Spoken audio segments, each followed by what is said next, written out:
আসসালামু আলাইকুম ওয়া রাহমাতুল্লাহি ওয়া বারাকাতুহু। সুপ্রিয় ভয়েস অফ দ্বীনের দর্শক মণ্ডলী, আশা করি সবাই ভালো আছেন।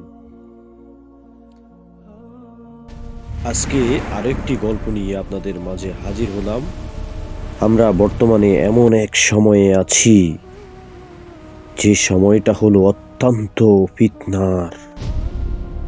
এমন এক ফিতনা আসতেছে, যার মতো ভয়ঙ্কর ফিতনা আদম আলাইহিসসালাম থেকে কিয়ামত পর্যন্ত আর কোনোটি আসেনি। রাসূল সাল্লাল্লাহু আলাইহি ওয়াসাল্লাম নামাজের শেষে যে ফিতনা থেকে আশ্রয় চাইতেন, সেটাই হলো এই ফিতনা।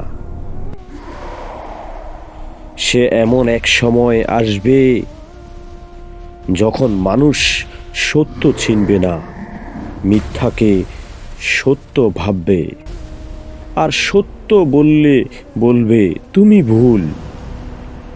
মা নিজের সন্তানকে চিনবে না, মানুষ আল্লাহকে ভুলে যাবে, আর দাজ্জালকে বিশ্বাস করবে। এই হাদিসটি সহিহ মুসলিম থেকে নেওয়া হয়েছে। দাজ্জাল কোনো কল্প কাহিনী না ভাই, সে বাস্তব। সে একজন মানুষ, কিন্তু সে সবচেয়ে বড় প্রতারক।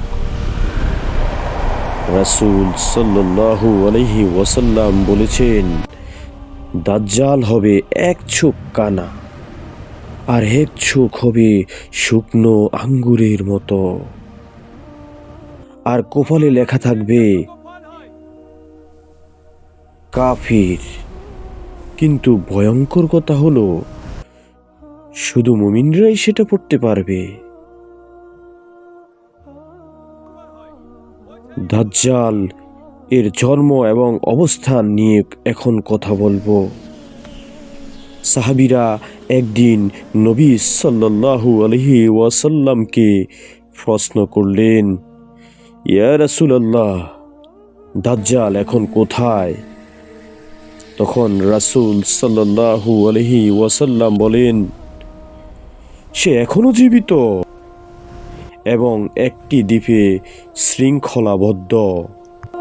জি প্রিয় ভয়েস অফ দ্বীনের ভাই বোনেরা, সে এখনো জীবিত।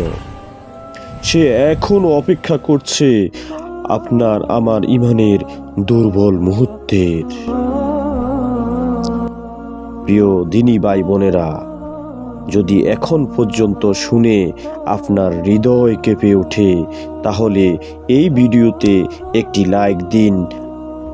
আপনার এই একটি লাইক আমাদেরকে আরও অনুপ্রাণিত করবে আপনাদের মাঝে হাজির হওয়ার জন্য। দাজ্জাল আসবে, দুর্ভিক্ষের সময় মানুষ ক্ষুধার্ত থাকবে, পানি থাকবে না। তখন সে বলবে, আমি তোমাদের রব। সে আকাশ থেকে বৃষ্টি নামবে, শূন্য চাপাকে জমিনকে বলবে, ফসল দাও। জমিন ফসল দেবে। এমনকি সে মৃতকে জীবিত করার ভান করবে। আমি ফিরে এলাম। তখন দুর্বল ইমানের মানুষ বলবে, এ তো আল্লাহ। কিন্তু সে আল্লাহ নয়, সে হলো সবচেয়ে বড় মিথ্যাবাদী, সবচেয়ে বড় প্রতারক। প্রিয় ভয়েস অফ দ্বীনের ভাই বোনেরা, এখান পর্যন্ত এসে আপনার মনে কি প্রশ্ন জাগছে দাজ্জালের ফিতনা নিয়ে? আপনার ভয় কি? নিচে কমেন্টে লিখুন।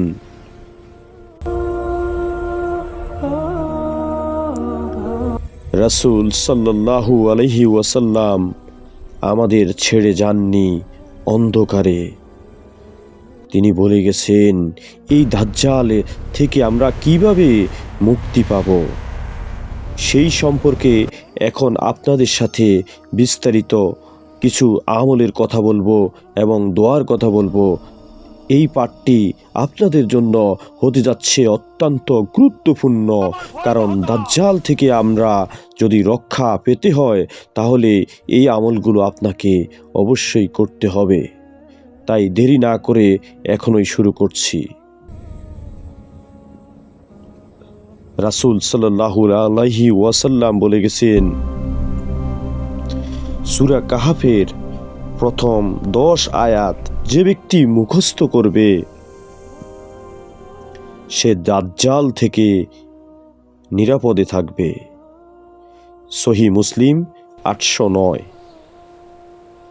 আর নামাজ শেষে বলবে, আপনারা প্রত্যেকটা নামাজ শেষে বলতে পারেন,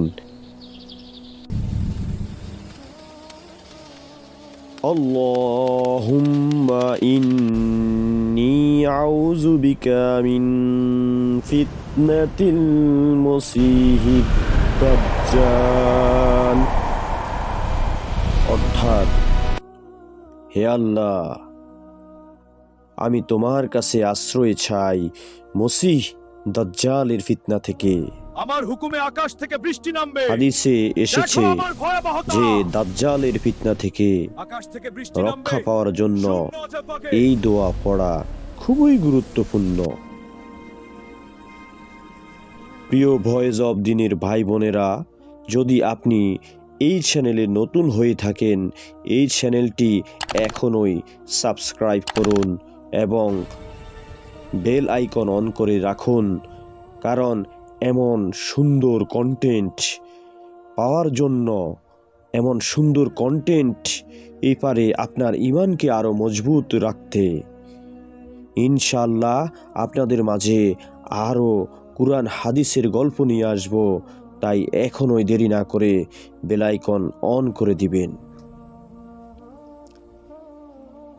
অবশেষে এক সময় আকাশ থেকে নামবেন হযরত ঈসা আলাইহি ওয়াসাল্লাম। দামেস্কের সাদা মিনারে দাজ্জাল পালাবে, কিন্তু ঈসা আলাইহি ওয়াসাল্লাম তাকে ধাওয়া করে লুট গেটে হত্যা করবে। তখন পৃথিবী শান্ত হবে, কিন্তু তার আগে পরীক্ষা হবে অত্যন্ত ভয়ঙ্কর এবং ভীতিজনক। প্রিয় ভাই বোনেরা, জানি না আমরা যে সময় পাব কিনা, কিন্তু ফিতনা শুরু হয়ে গেছে। সত্য মিথ্যা গুলিয়ে গেছে। আল্লাহ আমাদের ঈমানকে আরো মজবুত করুক। আমিন।